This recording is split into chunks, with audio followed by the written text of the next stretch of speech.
Il n'y a pas de recommandation des sociétés savantes pour répondre à cette question.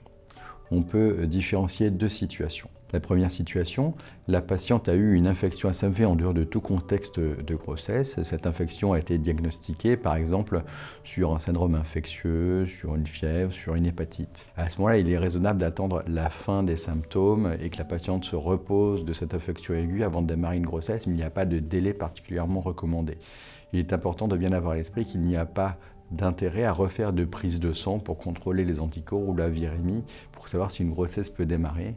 Il faut juste se reposer. Et à ce moment-là, elle se retrouvera comme 50% des femmes enceintes en début de grossesse, c'est-à-dire avec une immunité antérieure à la grossesse, ce qui n'exclut pas le risque de réactivation ou de réinfection, mais dont on ne peut pas faire le diagnostic par la prise de sang. La deuxième circonstance diagnostique est lorsque la patiente elle a eu une infection pendant la grossesse et cette grossesse s'est éventuellement terminée par une interruption de grossesse pour raison médicale ou un enfant gravement malade.